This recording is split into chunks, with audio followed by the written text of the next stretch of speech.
A high-profile testimony on Capitol Hill leads off our show this Wednesday, and it concerns applications used around the world. I'm Carl Azus. It's always good to have you watching.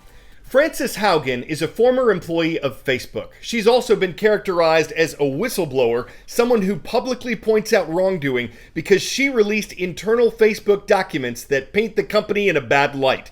Haugen accuses Facebook of being aware that its apps cause problems in society, but not doing enough to stop it. Specifically, according to Haugen, those problems include the sharing of false or misleading information and the negative effects that Instagram allegedly has on the body images of women and teenage girls. I believe Facebook's products harm children, stoke division, and weaken our democracy. The company's leadership knows how to make Facebook and Instagram safer, but won't make the necessary changes because they have put their astronomical profits before people. Congressional action is needed. They won't solve this crisis without your help. Haugen left Facebook earlier this year after working there as a product manager focused on civic integrity issues. After her hearing yesterday, Facebook released a statement saying she'd been an employee for less than 2 years, never attended a top-level decision meeting, and didn't work on or research the subject matter she testified about. The company said it didn't agree with how she characterized many of the issues she discussed, but that it did agree it was time to create standard rules for the internet. In fact, though Haugen said she came forward at, quote, great personal risk, her suggestions for addressing the problems at Facebook were similar to what Facebook has suggested itself. Haugen said congressional action is needed to regulate the company. Facebook CEO Mark Zuckerberg said last year that more government regulation would benefit Facebook. Haugen opposed the idea that Facebook be broken up into smaller companies, as critics and some lawmakers have suggested. Zuckerberg has also fiercely opposed that idea. Despite strongly criticizing Facebook, Haugen told the Wall Street Journal that her goal wasn't to bring the company down, but to save it. Facebook had a nightmare day on Monday with all of its platforms going offline. Facebook, Instagram, and WhatsApp were down for hours throughout Monday. And now the headache for the company moves here to Washington, D.C.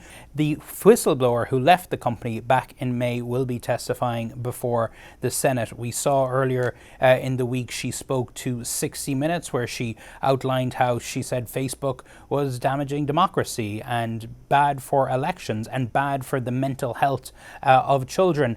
We have her testimony, her opening statement of her testimony. She said, Facebook wants you to believe in false choices. They want you to believe you must choose between connecting with those you love online and your personal privacy. That in order to share fun photos of your kids with old friends, you must also be inundated with misinformation. They want you to believe that that is just part of the deal.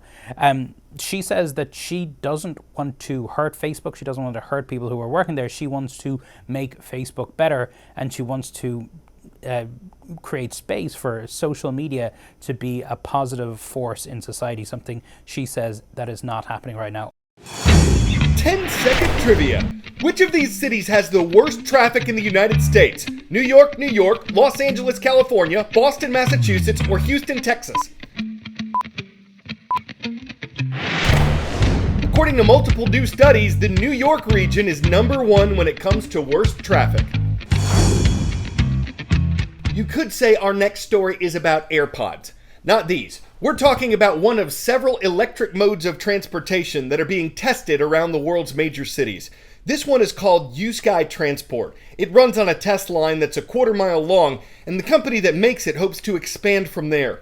One observer says this would probably be best in places where public transportation isn't fully developed. It could still add to the congestion of major cities.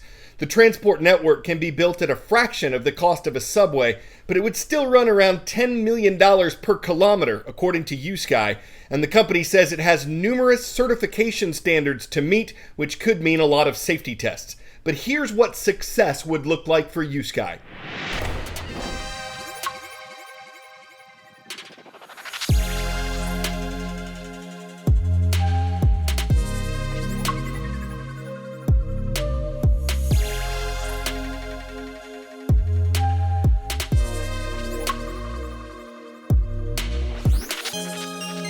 The main advantage, that it is completely environmental friendly, so electrical driving, and we don't utilize land.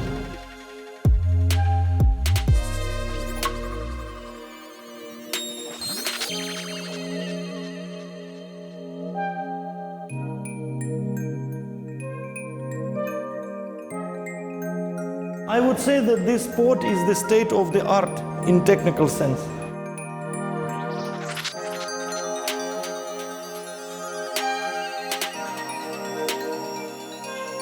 We are giving mobility to people, and I think that this is very important.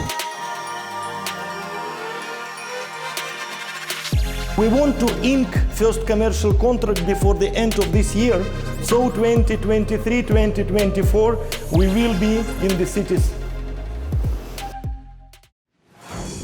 Orbiting laboratory, potential space tourist destination, movie studio. The International Space Station continues to take on new roles as it whirls around the Earth.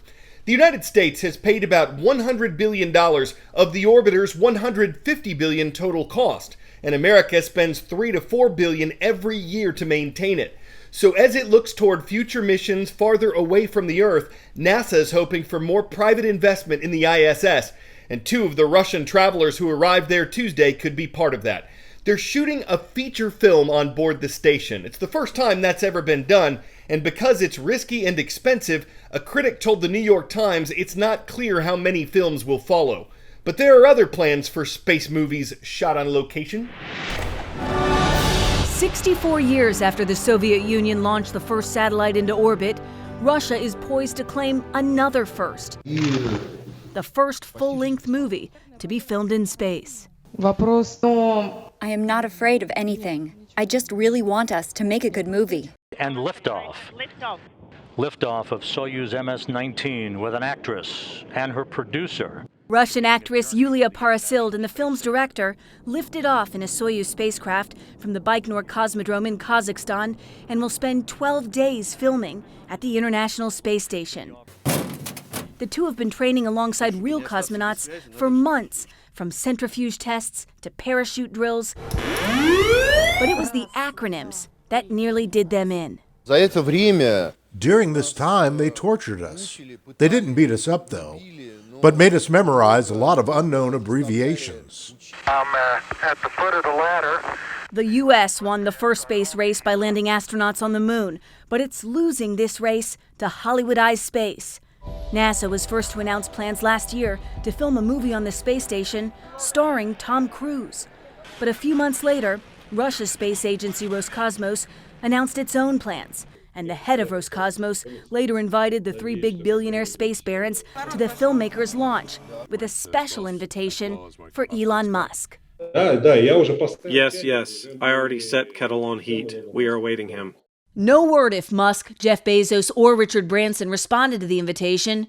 Bezos' Blue Origin is busy preparing to send Hollywood royalty into space. William Shatner, the original Captain Kirk from the Star Trek franchise, who at 90 years old will be the oldest person to ever fly in space.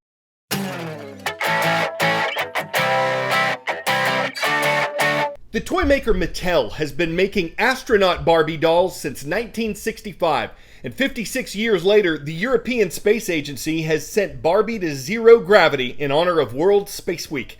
Space travel is expensive, so Barbie's aboard an airplane that simulates the zero gravity of space by diving after a sharp climb. The doll is modeled after Italian astronaut Samantha Cristoforetti, who says she hopes it inspires more women to take up space careers. Let's just hope Barbie doesn't get sick. We hear those zero-G flights can really test your Mattel, and plastic ain't the same as a cast iron stomach. It's true that many dolls are tossed up and down by those who toy with them, but zero-G can make you toss your cookies. Hopefully Barbie won't take it queasy lest critics call her barfy. I'm Carl Azus, North Pike High School. We see you watching from the summit, that's Summit, Mississippi. YouTube.com/CNN10 is the place to request a mention on our show.